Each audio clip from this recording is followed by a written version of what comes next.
Hello students, আশা কৰো তোমালোক সবাই ভালে আছে। মই তোমালোকৰ Saurabh sir and I welcome you all to the official YouTube channel of Euphoria Academy. So আপোনাৰ ইন্ডিয়ান পলিটি আমাৰ দুটা ক্লাস অলৰেডি শেষ হৈছে বাৰু, মাজতে অলপ কেইদিন গ্যাপ হ'ল।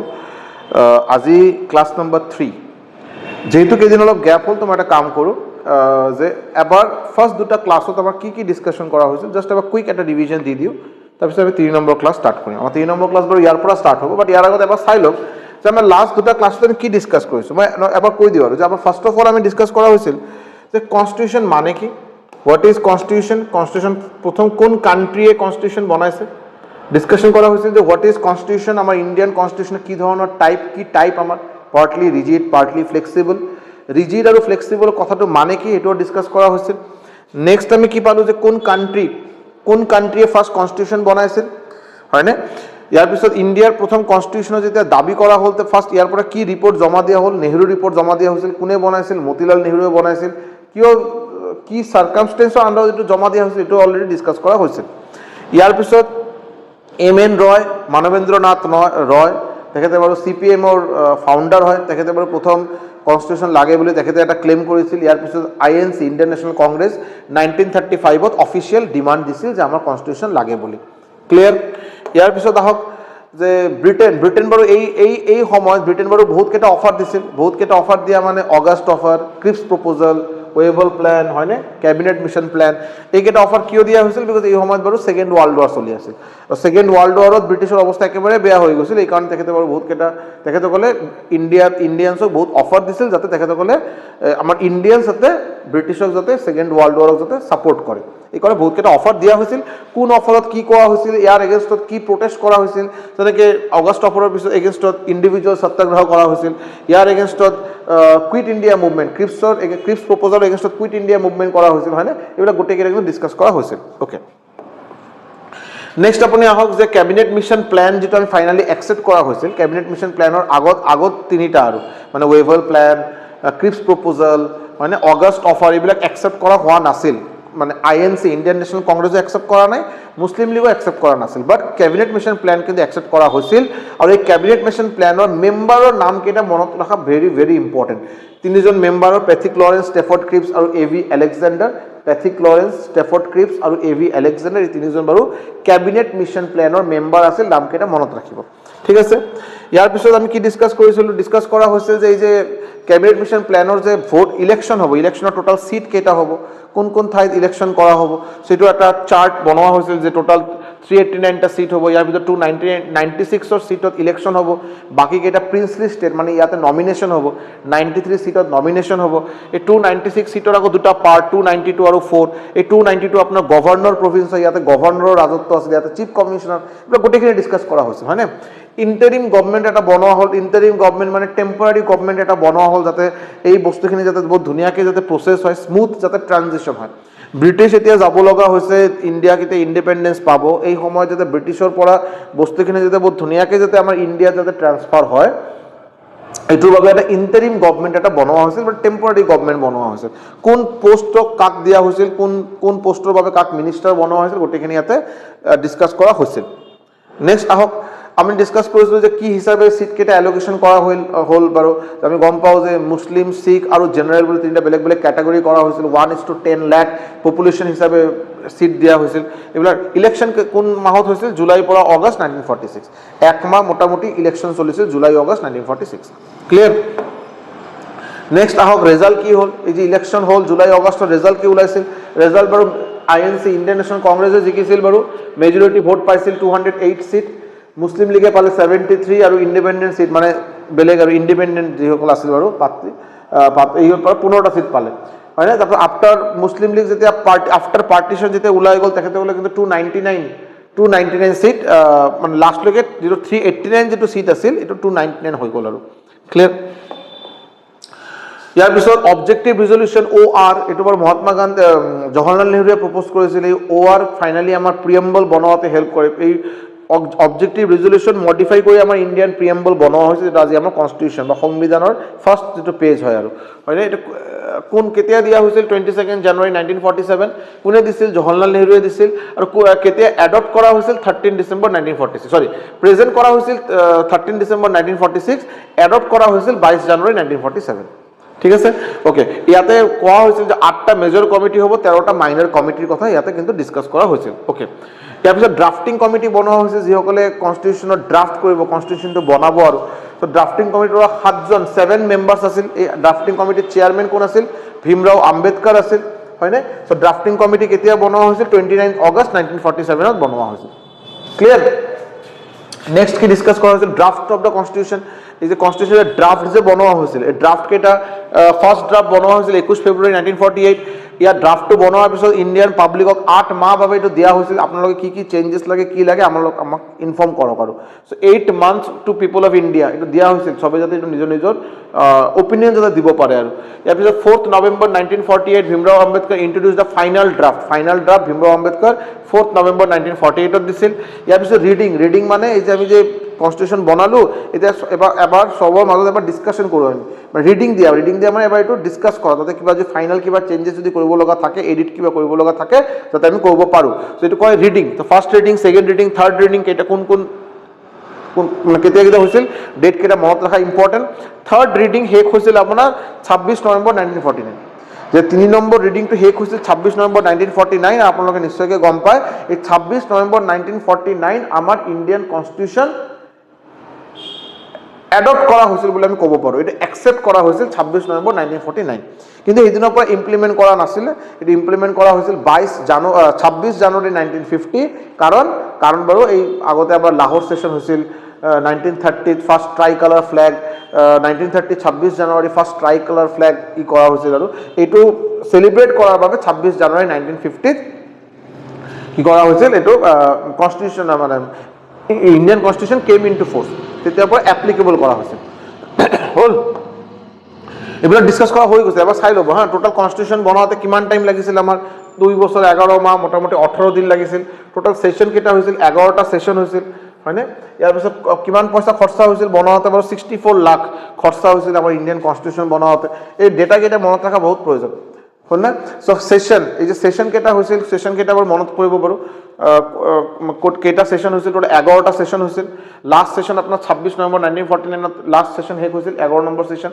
ঠিক আছে তো কোন সেশনটো কেতিয়া হৈছিল সব গোটে কেটা মনত ৰাখা প্ৰয়োজন নাই 11টা টোটাল সেশন হৈছিল এটো মনত ৰাখিব আৰু 1 নম্বৰ 10 নম্বৰ 11 নম্বৰ সেশনৰ ডেট কেটা মনত ৰাখিব বাকি কেটা প্ৰয়োজন নাই ঠিক আছে সো এইবিলাক অলপ চাই লব এখানে আমাৰ যেতিয়া কনস্টিটিউশন বনোৱা হৈছিল এই সময়ত আমাৰ আৰ্টিকেল আছিল 395 আৰ্টিকেল আছিল শিডিউল আছিল 8টা পাৰ্ট আছিল 22টা প্ৰিএম্বল আছিল এতিয়া আমাৰ আজিৰ দিনত কিন্তু আমাৰ আৰ্টিকেল কিন্তু 470 শিডিউল বাৰু আপোনাৰ 12টা পাৰ্ট আপোনাৰ 25টা ক্লিয়াৰ ঠিক আছে পাৰ্ট আৰ্টিকেল প্ৰিএম্বল শিডিউল কেনেকৈ আমি বস্তুখিনি বুজি পাম এটা অলৰেডি এটা কিতাবৰ এনালজি দি কিতাবৰ এটা কথা এক্সাম্পল দি বস্তুখিনি ধুনীয়াকৈ বুজোৱা হৈছে ইয়াতে হল ওকে ইয়াতে বাৰু আজি বাৰু ইয়াৰ পৰা আমাৰ স্টাৰ্ট হ'ব আজি আমাৰ ইয়াৰ পৰা স্টাৰ্ট হ'ব ওকে আহক সো কনস্টিটিউয়েন্ট অ্যাসেম্বলি যে বনোৱা হল এই যে কনস্টিটিউয়েন্ট অ্যাসেম্বলি যে বনোৱা হল এই কনস্টিটিউয়েন্ট অ্যাসেম্বলি মানে সিএ এই কনস্টিটিউয়েন্ট অ্যাসেম্বলি বেসিক্যালি দুটা ফাংশন আছে কি ফাংশন এটা ফাংশন হল কনস্টিটিউশন বনোৱা কনস্টিটিউশনটো বনোৱা বা আমাৰ কনস্টিটিউশনটো যাতে আমি সংবিধান যাতে ভালকে বনাব পাৰো এটা এটা ফাংশন আছিল আৰু দ্বিতীয়টো ফাংশন আছিল এজ এ পাৰ্লামেন্ট কাম কৰা তেতিয়া আমাৰ লোকসভা ৰাজ্যসভা বুলি একো বস্তু নাছিল সো পাৰ্লামেন্ট হিসাবেও কনস্টিটিউয়েন্ট অ্যাসেম্বলি কিন্তু কাম কৰিছিল ক্লিয়ার সো কনস্টিটিউয়েন্ট অ্যাসেম্বলি দুটা ফাংশন ফার্স্ট ফাংশন হল কনস্টিটিউশন মেকার কনস্টিটিউশন বনাব লাগে আর দ্বিতীয় ফাংশন হল ল মেকিং বডি মানে আমার ল আইন বনোৱাটা কাম ক্লিয়াৰ সো এতিয়া কথা হল যেতিয়া বাৰু কনস্টিটিউশন বনোৱা কাম হয় কনস্টিটিউশন অ্যাসেম্বলি ডিসাইড কৰে যে কালি বাৰু অহাকালি বাৰু আমি কনস্টিটিউশন বনোৱাৰ বাবে ডিসকাশন কৰিম এই সময়ত এই সভাত প্ৰেসিডেন্ট হ'ব বাৰু আপোনাৰ ৰাজেন্দ্ৰ প্ৰসাদ আৰু যদি কনস্টিটিউশন আজি নহয় অহাকালি বাৰু কনস্টিটিউশন নবনা অহাকালি বাৰু কিবা নতুন আইন লৈ আমাৰ ডিসকাশন হ'ব এই সময়ত প্ৰেসিডেন্ট হ'ব আপোনাৰ জিভি মাভালাঙ্কাৰ ক্লিয়াৰ কথাখিনি ক্লিয়াৰ হৈছে মানে যদি আপোনাৰ কোশ্চেন যদি আহে যে who was the president of constituent assembly answer হ'ব ৰাজেন্দ্ৰ প্ৰসাদ বাট কোশ্চেনত যদি ৰাজেন্দ্ৰ প্ৰসাদও আছে জিভি মাভালাঙ্কাৰও আছে আৰু বোথ এ এন্ড বি আছে আনসার হ'ব both A and B because দুটা বেলেগ বেলেগ ফাংচন যেতিয়া বাৰু ল বনাব আইন বনাব তেতিয়া প্ৰেচিডেণ্ট হ'ব জি ভি মাভালাংকাৰ গণেশ বাসুদেৱ মাভালাংকাৰ আৰু যেতিয়া বাৰু কনষ্টিটিউশ্যন বনোৱা কাম হ'ব তেতিয়া প্ৰেচিডেণ্ট হ'ব আপোনাৰ ৰাজেন্দ্ৰ প্ৰসাদ এতিয়া ৰাজেন্দ্ৰ প্ৰসাদ প্ৰথম দিনা বাৰু প্ৰেচিডেণ্ট হোৱা নাই ফাৰ্ষ্ট দিনা প্ৰেচিডেণ্ট বনোৱা হৈছিল সচিদানন্দ সিনহা এটা আপোনালোকে অলৰেডি ডিছকাছ কৰা হৈছে আকৌ ডিছকাছ কৰা হ'ব সচিদানন্দ সিনহা তেখেতে বিকজ ছিনিয়ৰ মোষ্ট মানুহ তেখেতে বাৰু আটাইতকৈ ডাঙৰ মানে বয়সত ডাঙৰ মানুহ আছিল সচিদানন্দ সিনহা চ' তেখেতক ৰেছপেক্ট জনোৱাৰ বাবে টেম্পৰাৰিলি দুদিনৰ কাৰণে তেখেতক প্ৰেচিডেণ্ট বনোৱা হৈছিল ইয়াৰ পিছত দুদিন পিছত ৰাজেন্দ্ৰ প্ৰসাদক প্ৰেচিডেণ্ট বনোৱা হ'ল আৰু জি ভি মাভালাংকাৰ গণেশ বাসুদেৱ মাভালাংকাৰ হ'ল ল বনোৱাৰ সময়ত তেখেতক প্ৰেচিডেণ্ট বনোৱা হৈছিল আৰু তেখেতে যেতিয়া আমাৰ ইণ্ডিয়াৰ যেতিয়া পাৰ্লিয়ামেণ্ট হ'ল এই পাৰ্লিয়ামেণ্টৰ প্ৰথম স্পীকাৰ হ'ল তেখেতে speaker of Lok Sabha first speaker of Lok Sabha G V Mavalankar question কিন্তু এইটো আহে কিন্তু যে যেতিয়া ল মেকিং মানে যেতিয়া ল বনোৱা হোৱা আছিল এই সময়ত ভাইচ প্ৰেচিডেণ্ট কোন হয় ভাইচ প্ৰেচিডেণ্ট বাৰু টি কৃষ্ণমাচাৰী আৰু H.C. মুখাৰ্জী এই নাম দুটা মনত ৰাখিব টি কৃষ্ণমাচাৰী আৰু H.C. মুখাৰ্জী এই নাম দুটা কিন্তু এক্সামত কিন্তু আহিছিল SSCত এক্সামত আহিছিল ৰেলৱে এক্সামত আহিছিল যেতিয়া বাৰু ল বনোৱা হয় এই সময়ত ভাইচ প্ৰেচিডেণ্টৰ নাম দুজন বাৰু ভাইচ প্ৰেচিডেণ্ট হয় নাম হ'ল টি কৃষ্ণমাচাৰী আৰু H.C. মুখাৰ্জী লেজিসলেট কয় ইয়াতে চাব লিখা আছে লেজিসলেট অলপ আমি পাম বাৰু আজিৰ ক্লাছ নহয় নেক্সট ক্লাছত পাম আমাৰ কাণ্ট্ৰি আমাৰ দেশটো চলোৱাৰ বাবে বেসিক্যালি তিনিটা বস্তু হয় লেজিসলেচাৰ এক্সিকিউটিভ আৰু আমাৰ জুডিচিয়াৰী লেজিসলেট কৰা মানে হ'ল আইন বনোৱা টু মেক লজ ঠিক আছে লেজিসলেচাৰ মানে ল বনোৱা আইন বনোৱা ক্লিয়াৰ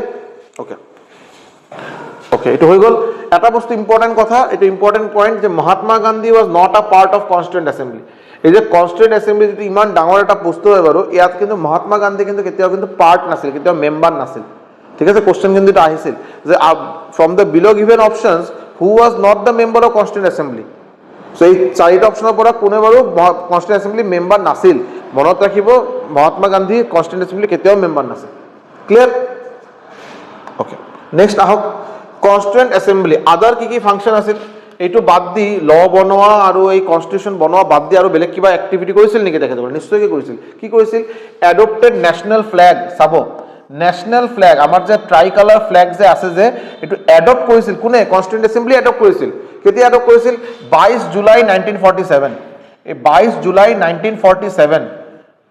জুলাই 1947ত আমাৰ try colour national flag adopt কৰা হৈছিল ক্লিয়াৰ তাৰ পিছত ইম্পৰ্টেণ্ট নেশ্যনেল এন্থেম আৰু নেশ্যনেল সং নেশ্যনেল এন্থেম জনগণ মন নেশ্যনেল সং বন্দে মাতৰম নেশ্যনেল এন্থেম জনগণ মন কোনে লিখিছিল ৰবীন্দ্ৰনাথ টেগোৰ হয়নে আৰু আপোনাৰ নেশ্যনেল সং বন্দে মাতৰম কোনে লিখিছিল বংকিম চন্দ্ৰ চাটাৰ্জী এই নেশ্যনেল সং আৰু নেশ্যনেল এন্থেম আমাৰ নেশ্যনেল সং নেশ্যনেল এন্থেম দুয়োটাই বাৰু এদিনতে একচেপ্ট কৰা হৈছিল এডপ্ট কৰা হৈছিল কোন তাৰিখত 24 জানুৱাৰী 1950 আমাৰ ৰিপাব্লিক ডে দুদিন আগত আমাৰ 26 জানুৱাৰী 1950 আমাৰ কনষ্টিটিউশ্যন কেম ইনটু ফ'ৰ্চ আমাৰ কমপ্লিট ইণ্ডিয়ান চিটিজেনৰ বাবে কনষ্টিটিউশ্যন ওপেন কৰা হ'ল সবৰ ওপৰত এপ্লিকেবল 26 জানুৱাৰী 1950 ইয়াৰ দুদিন আগত 24 জানুৱাৰী 1950 নেশ্যনেল সং নেশ্যনেল এন্থেম এডপ্ট কৰা হৈছিল নেক্সট হ'ল কমনৱেলথ ৰেটিফিকেশ্যন কোন কেতিয়া কৰা হৈছিল মে 1949 এতিয়া কমনৱেলথ ৰেটিফিকেশ্যন মানে কি কমনৱেলথ মানে মই আগতে কৈছোঁ যে যিকেইটা কাণ্ট্ৰিত ব্ৰিটিছে এটা টাইমত ৰাজত্ব কৰিছে বাৰু গোটেইকেইটা কাণ্ট্ৰি মিলি এটা অৰ্গেনাইজেশ্যন বনাইছে নাম হ'ল কমনৱেলথ তাতে অষ্ট্ৰেলিয়া আপোনাৰ আছে তাতে USA আছে বাৰু চ' যিকেইটা কাণ্ট্ৰিৰ ওপৰত ব্ৰিটিছ এটা টাইমত ৰাজত্ব কৰিছে গোটেইকেইটা কাণ্ট্ৰিৰ এটা অৰ্গেনাইজেশ্যন বনোৱা হয় কমনৱেলথ এই কমনৱেলথৰ ৰেটিফিকেশ্যন মানে কমনৱেলথৰ মেম্বাৰশ্বিপ একচেপ্ট কৰা আমাৰ ইণ্ডিয়াই বাৰু কমনৱেলথৰ মেম্বাৰশ্বিপ একচেপ্ট কিয় কৰিছিল বিকজ কমনৱেলথৰ মেম্বাৰশ্বিপ একচেপ্ট কৰিলে বহুত সুবিধা বেলেগ সুবিধা পোৱা যায় যিটো মেম্বাৰ নহ'লে সুবিধাকেইটা পোৱা নাযাব আৰু সেইকাৰণে কমনৱেলথৰ ৰেটিফিকেশ্যন কৰা মানে কমনৱেলথৰ মেম্বাৰশ্বিপ একচেপ্ট কৰা কেতিয়া কৰা হৈছিল মে 1949 কমনৱেলথ ৰেটিফিকেশ্যন লৈ মই ইয়াতে ধুনীয়াকৈ বস্তুখিনি লিখি দিছোঁ বাৰু এবাৰ চাই ল'ব পাৰে আপোনালোকে যদি বিচাৰে এবাৰ চাই ল'ব পাৰে ঠিক আছে আগতে কৈ দিওঁ আপোনালোকে যিটো PDF পেইড বেচ ষ্টুডেণ্টৰ বাবে মই কৈ আছোঁ স্পেচিয়েলি আপোনালোকে যিটো PDFৰ কাৰণে বাৰু কৈ আছিল বাৰু কেইজনে আজি বাৰু 3 নম্বৰ ক্লাছ ধৰক আৰু নেক্সট দুদিনৰ ভিতৰত 4 নম্বৰ ক্লাছ আপোনালোকে পাই যাব 4 নম্বৰ ক্লাছৰ পিছত আপোনালোকে PDF পাই যাব ঠিক আছে চাৰিটা ক্লাছকে PDF দিলে আপোনালোকে ধুনীয়াকৈ বস্তুখিনি নোট বনাব পাৰিব আৰু এটা ক্লাছে দিম আৰু কেনেকৈ হ'ব বস্তুখিনি আপোনালোকৰ টাইমে লাগি যাব এইটো কৰোঁতে ত' 4টাকে ক্লাছ কৰিম আৰু PDF দি দিম আপোনালোকক ক্লিয়াৰ অ'কে আহক আৰু এতিয়া বাৰু বহুত কেইটা ডেটা ইয়াতে বাৰু ফুল অফ ডেটা এই ডেটা কেইটা আপোনাক মনত ৰখা প্ৰয়োজন কি ডেটা আছে চাবচোন আমাৰ কনষ্টিটিউয়েন্ট এছেম্বলিৰ লিগেল বা কনষ্টিটিউশনাল এডভাইজাৰ কোন আছিল ভেৰি ইম্পৰ্টেণ্ট আমাৰ এইটো বাৰু এক্সামত বহুতবাৰ অহা কোশ্চেন যে কনষ্টিটিউশনৰ লিগেল এডভাইজাৰ কোন আছিল বাৰু B N Rao Benegal Narsing Rao B N Rao তেখেতৰ পুৰা নাম হ'ল বেনেগল নাৰসিং ৰাও তেখেতৰ আছিল বাৰু আমাৰ কনষ্টিটিউশনাল এডভাইজাৰ নেক্সট হ'ল চিফ ড্ৰাফটসম্যান কোন আছিল এছ এন মুখাৰ্জী ঠিক আছে ইয়াৰ পিছত number of CA members who sign constitution যেতিয়া বনোৱা হ'ল তেতিয়া টোটাল কনষ্টিটিউয়েন্ট এছেম্বলিৰ কেইজন মেম্বাৰে কনষ্টিটিউশনটো সাইন কৰিছিল কেইজন মেম্বাৰে সাইন কৰিছিল 284 মেম্বাৰে সাইন কৰিছিল 284 মেম্বাৰে সাইন কৰিছিল ইয়াৰ ভিতৰত 15 জন ফিমেল মেম্বাৰ আছিল আউট অফ 284 যি কেইজনে সাইন কৰিছিল কনষ্টিটিউয়েন্ট এছেম্বলি ইয়াৰ ভিতৰত 15 জন আছিল ফিমেল মেম্বাৰ আছিল ক্লিয়াৰ কেতিয়া সাইন কৰা হৈছিল যেতিয়া কনষ্টিটিউয়েন্ট এছেম্বলি লাষ্ট সিটিং হ'ল লাষ্ট সিটিং কোন দিনা হৈছিল বাৰু 24 জানুৱাৰী 1950 কনষ্টিটিউয়েন্ট এছেম্বলি লাষ্ট সিটিং কোন দিনা হৈছিল 24 জানুৱাৰী 1950 ফাৰ্স্ট প্ৰেসিডেন্ট অফ ইন্ডিয়া 26 জানুৱাৰী 1950 ইন্ডিয়াৰ প্ৰথম প্ৰেসিডেন্ট নিৰ্বাচন কৰা হ'ল তেখেতৰ নাম আছিল ৰাজেন্দ্ৰ প্ৰসাদ আমি সবে জানো আৰু হয়নে ওকে এতিয়া এটা ইম্পৰ্টেন্ট কথা এই যে 15 জন যে ফিমেল মেম্বাৰ আছিল নহয় এই যে 15 জন ফিমেল মেম্বাৰ আছিল এই আউট অফ 15 ফিমেল মেম্বাৰ্স কেইজন ইম্পৰ্টেন্ট ফিমেল মেম্বাৰ্সৰ ডেসক্ৰিপশন ইয়াতে দিয়া আছে কেইজন ইম্পৰ্টেন্ট ফিমেল মেম্বাৰ আমাৰ ইণ্ডিয়ান পলিটিক্যাল হিষ্ট্ৰীত কিমান ইম্পৰ্টেন্ট ৰোল প্লে কৰিছে হিটো জানাৰ বাবে ইয়াতে ইনফৰমেশন কেইটা সাইডত দিয়া আছে চাব আউট অফ দিস 15 ফিমেল মেম্বাৰ্স এজন আছিল বাৰু ৰাজকুমাৰী অমৃত কৌৰ তেখেতে বাৰু ইণ্ডিয়াৰ প্ৰথম হেলথ মিনিষ্টাৰ আছিল তেখেতে বাৰু ইণ্ডিয়াৰ প্ৰথম হেলথ মিনিষ্টাৰ হৈছিল লাষ্টলৈকে ঠিক আছে নেক্সট এজন আছে সুচেত্ৰা কৃপালিনী নাম নিশ্চয়কৈ শুনিছে আপোনালোকে সুচেত্ৰা কৃপালিনী তেখেতে বাৰু ইউপি উত্তৰ প্ৰদেশৰ ফাৰ্স্ট চিফ মিনিষ্টাৰ হৈছিল এই সুচেত্ৰা কৃপালিনী ফাৰ্স্ট ইউপিৰ চিফ মিনিষ্টাৰ হ'ল নেক্সট হ'ল সৰোজিনী নাইডু তেখেতে বাৰু ইউপি উত্তৰ প্ৰদেশৰ ফাৰ্স্ট গভৰ্ণৰ হৈছিল এই যে 15 জনৰ ভিতৰত এই তিনিজন নাম মনত ৰাখা এই কাৰণে প্ৰয়োজন বিকজ আৰু 12 জন যে আছে তেখেতসকলৰ চাগে নাম কেইটা এক্সামৰ বাবে ইমান ইম্পৰ্টেন্ট নহয় বাট তিনিজনৰ ওপৰত কিন্তু কোশ্চেন বহুতবাৰ আহিছে যে প্ৰথম ইউপিৰ চিফ মিনিষ্টাৰ কোন আছিল প্ৰথম ইউপিৰ ফিমেল চিফ মিনিষ্টাৰ কোন আছিল ফাৰ্স্ট ইউপিৰ ফিমেল গভৰ্ণৰ কোন আছিল আৰু ইণ্ডিয়াৰ এনেকে এজন ওমেন ফিমেল কনষ্টিটিউয়েন্ট এছেম্বলি মেম্বাৰৰ নাম কক তেখেতে বাৰু লাষ্টলৈকে ইণ্ডিয়াৰ হেলথ মিনিষ্টাৰ হৈছিল তেখেতৰ নাম কি নামটো মনত থাকিব ৰাজকুমাৰী অমৃত কৌৰ ক্লিয়াৰ ওকে নেক্সট আহক হ্যান্ড ৰিটেন কনস্টিটিউশন আমাৰ কনস্টিটিউশনটো হাতেদি লিখা হৈছিল সো ক্যালিগ্ৰাফাৰ মানে কি ক্যালিগ্ৰাফি মানে বহুত ধুনীয়াকে হ্যান্ডৰাইটিং লিখা বহুত ধুনীয়াকে লিখা আৰু হ্যান্ডৰাইটিং বহুত মানে এইটো এটা প্ৰেক্টিস হয় ক্যালিগ্ৰাফি প্ৰেক্টিস মানে ধুনীয়াকে হ্যান্ডৰাইটিংটো বহুত ধুনীয়াকে লিখা এইটো প্ৰেক্টিসক কয় ক্যালিগ্ৰাফি সো এই যে কনস্টিটিউশন যে লিখা হৈছিল ক্যালিগ্ৰাফাৰ নাম কি আছিল ইংলিশত লিখিছিল বাৰু প্ৰেম বিহাৰী নাৰায়ণ ৰায়জাদা নাম কেইটা ইম্পৰ্টেন্ট হয় প্লিজ মনত ৰাখিব মই গম পাওঁ বহুত ইম্পৰ্টেন্ট ডেটা হৈ আছে বহুত কেইটা বাৰু নাম পাই আছে বাৰু বাট গোটেই কেইটা মোৰ কথা ট্ৰাষ্ট কৰক বিলিভ কৰক গোটেই কেইটা ইম্পৰ্টেন্ট হয় কিন্তু বাৰু এক্সামৰ বাবে বহুত ইম্পৰ্টেন্ট হয় ঠিক আছে প্ৰেম বিহাৰী নাৰায়ণ ৰায়জাদা হ'ল ইংলিশত লিখিছিল আৰু হিন্দীত লিখিছিল আপোনাৰ বসন্ত কৃষ্ণন বৈদ্য লিখিছিল বাৰু হিন্দীত লিখিছিল ওকে আৰু এইটো ডেকৰেট কোনে কৰিছিল এইটো ডেকৰেশ্যন কোনে কৰিছিল ভালকে এইটো সুন্দৰকে ডেকৰেশ্যন কোনে কৰিছিল নন্দলাল বোস আৰু বিহাৰ ৰাম মনোহৰ বহুতে কি কৰে পাহৰি যায় বাৰু ক্যালিগ্ৰাফাৰ যদি কোশ্চেন আহে বহুতে অপচনত যদি নন্দলাল বোস আৰু বিহাৰ ৰাম মনোহৰ এজন পায় তাতে টিক কৰি দিয়ে নহয় তেখেতসকলে ক্যালিগ্ৰাফাৰ নাছিল তেখেতসকলে লিখা নাছিল তেখেতসকলে ডেকৰেট কৰিছিল বাৰু এইটো কিন্তু লিখিছিল বাৰু ইংলিশত লিখিছিল প্ৰেম বিহাৰী নাৰায়ণ ৰায়জাদা হিন্দীত লিখিছিল বসন্ত কৃষ্ণন বৈদ্য আৰু তেখেতসকলে দুজন আছিল বাৰু ডেকৰেট কৰিছিল বস্তুখিনি ক্লিয়াৰ ওকে ইণ্ডিয়ান কনষ্টিটিউশন ইংলিশত লিখা হৈছিল মেইনলি মানে আমি নৰ্মালি ইংলিশতে পাওঁ okay Indian constitution largest written constitution okay আমাৰ ইণ্ডিয়ান কনষ্টিটিউশন হ'ল ওয়াৰ্ল্ডৰ লাৰ্জেষ্ট ৰিটেন কনষ্টিটিউশন লাৰ্জেষ্ট ইয়াতছে ডাঙৰ কনষ্টিটিউশন আপুনি কোনো কাণ্ট্ৰিতে নাপাব ইণ্ডিয়াৰ কনষ্টিটিউশন ইমান ডাঙৰ বিকজ মোটামুটি যেতিয়া আপুনি ইণ্ডিয়ান কনষ্টিটিউশন হাতত যদি উঠাই যদি আপুনি 10 কেজি যেতিয়া বনোৱা হৈছিল নহয় 10 কেজি বাৰু 10 কেজি মামুলি কথা নেকি বাৰু কওকচোন হয়নে আৰু সিম্বল অফ ইণ্ডিয়ান এক্সামত আহে এলিফেন্ট আমাৰ ইণ্ডিয়ান কনষ্টিটিউশনৰ সিম্বল কি এলিফেন্ট এই এলিফেন্ট কিন্তু ইণ্ডিয়ান ৰেলৱেজৰ বাৰু ভোপু বুলি কোৱা হয় মানে এটা এলিফেন্ট এনেকে এটা লেণ্টাৰ্ণ মানে হাৰিকেন লৈ থাকে আৰু এইটো বাৰু ইণ্ডিয়ান ৰেলৱেৰ লোগো হয় আমাৰ আৰু এইফালে আপোনাৰ ইণ্ডিয়ান কনষ্টিটিউশ্যনৰ চিম্বলো আপোনাৰ এলিফেণ্টে হয় ক্লিয়াৰ হ'ল আহক নেক্সট আহক এতিয়া চাব আমি অলপ আগত পালোঁ নহয় অবজেক্টিভ ৰিজলিউশ্যন জৱাহৰলাল নেহৰুৱে দিছিল তাতে বাৰু কমিটিৰ কথা মেনশ্যন কৰা হৈছিল 8টা মেজৰ কমিটি 13টা মাইনৰ কমিটি এই হ'ল আপোনাৰ মই আগতে বাৰু কৈছিলোঁ লাষ্ট ক্লাছত কৈছিলোঁ যে কমিটি কোন কি কমিটি আছে আৰু কোন কমিটি কোন চেয়াৰমেন আছিল মেইন লিডাৰ আছিল এইটো মই আমি নেক্সট ক্লাছত পাম বাৰু এই চাব বাৰু এইকেইটা হ'ল আপোনাৰ মেজৰ কমিটি কেইটা আছিল 8টা আছিল 8টা মেজৰ কমিটি এই হ'ল 8টা 1 2 3 চাব 8টা এই 8টা মেজৰ কমিটিৰ নাম আপোনাৰ মনত ৰাখা বহুত ইম্পৰ্টেণ্ট ঠিক আছে আৰু লগতে বাৰু চেয়াৰমেন কোন আছিল যেনেকৈ ইউনিয়ন পাৱাৰ কমিটিৰ আছিল বাৰু Jawaharlal Nehru union constitution committee Jawaharlal Nehru ঠিক আছে ষ্টেটছ কমিটিজ মানে কমিটি ফৰ নেগোচিয়েশ্যন ষ্টেটছ এইটো জৱাহৰলাল নেহৰু ঠিক আছে সো এটা মনত ৰাখিব বাৰু ইউনিয়ন য'তে পাব ইউনিয়ন যদি আপুনি কোনো কমিটিত যদি ইউনিয়ন যদি পায় ইউনিয়ন পোৱা পনেই আপোনাৰ জৱাহৰলাল নেহৰুৱে হ'ব union committee union power committee union constitution committee এই দুটা কমিটি বহুত বেছি ইম্পৰ্টেণ্ট হয় প্ৰথম দুটা বহুত বেছি ইম্পৰ্টেণ্ট নেক্সট আপোনাৰ এইটো বহুত ইম্পৰ্টেণ্ট হয় advisory committee on fundamental right minority and tribal excluded affair Sardar Vallabhbhai Patel fundamental ৰাইটৰ ওপৰত যিটো কমিটি বনোৱা হৈছিল minority and tribal and excluded এৰিয়াছৰ বাবে এইটো চৰ্দাৰ বল্লভভাই পেটেল ড্ৰাফটিং কমিটি নিশ্চয়কৈ গম পায় ভীমৰাও আম্বেদকাৰ আৰু ষ্টিয়াৰিং কমিটি ভেৰি ইম্পৰ্টেণ্ট এবাৰ দুবাৰ নহয় হাজাৰবাৰ এক্সামত আহিছে ষ্টিয়াৰিং কমিটি চেয়াৰমেন কোন আছিল ষ্টিয়াৰিং কমিটিৰ চেয়াৰমেন আছিল ডক্টৰ ৰাজেন্দ্ৰ প্ৰসাদ আৰু এটা বস্তু আমাৰ এক্সামৰ বাবে এটলিষ্ট আমাৰ এডিআৰই আছাম পুলিচৰ বাবে ইম্পৰ্টেণ্ট হয় এইটো চাব north east frontier tribal area and Assam excluded and partially excluded area sub committee ঠিক আছে গোপীনাথ বৰদলৈ এই নাম কিন্তু মনত ৰাখিব আপুনি ঠিক আছে এই কমিটিৰ আপোনাৰ চেয়াৰমেন আছিল গোপীনাথ বৰদলৈ হ'ল এবাৰ ধুনীয়াকৈ এবাৰ কপিত লিখি ল'ব বাৰু গোটেইখিনি যিটো আপুনি এবাৰ স্ক্ৰীনশ্বট লৈ লওক ধুনীয়া কৰি এবাৰ কপিত লিখি ল'ব মনত ৰাখিলে হ'ল বাৰু ইমান ডাঙৰ কথা নহয় যিসকলে বাৰু পেইড বেছ পাব্লিক ভিডিঅ' চাই আছে ইউটিউবত আপোনালোকে প্লিজ স্ক্ৰীনশ্বট লৈ ৰাখক আপোনালোকক মই দেখাই আছোঁ বাৰু যিটো বস্তু আজি ক্লাছত যি বস্তু ডিছকাছ কৰা হৈছে আজি ক্লাছত ইয়াৰ পৰা ডিছকাছ কৰা হৈছে নে এবাৰ ধুনীয়াকৈ পটককৈ এবাৰ স্ক্ৰীনশ্বট লৈ ৰাখকচোন যিসকলে ইউটিউবত ভিডিঅ' চাই আছে আপোনালোকে স্ক্ৰীনশ্বট লৈ ৰাখক আৰু যিসকলে পেইড বেছ লৈ আপোনালোকে এইটো PDF পাই যাব বাৰু নেক্সট ক্লাছৰ পিছত PDF পাই যাব হৈ গ'ল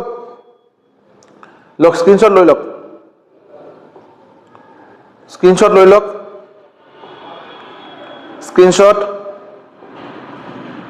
স্ক্ৰীনশ্বট আহক তো মই কি ক'লোঁ 8টা মেজৰ কমিটি আছিল আৰু 13টা মাইনৰ কমিটি আছিল আপোনাৰ হয়নে নাই 13টা মাইনৰ কমিটি এই হ'ল আপোনাৰ 13টা মাইনৰ কমিটি আপুনি যদি লিষ্ট নাম্বাৰ যদি 1 2 3 4 5 6 7 8 9 10 11 12 13টা মাইনৰ কমিটি এই মাইনৰ কমিটিকেইটা এবাৰ মই আৰু এইটো নকওঁ যে এইটো ইম্পৰ্টেণ্ট বিকজ আহাটো বাৰু যি ইচ্ছা এইটোৱে আহিব পাৰে বাৰু বাট মই যেনেকৈ ইয়াৰ পৰা আপোনাক ক'ব পাৰোঁ ফাইনেন্স এণ্ড ষ্টাফ কমিটি বেছি ইম্পৰ্টেণ্ট হাউচ কমিটি বহুত বেছি ইম্পৰ্টেণ্ট হয়নে order of the business committee বহুত বেছি important because linguistic provinces committee is very important very important press gallery committee important হয় clear ad hoc committee on the supreme court very important clear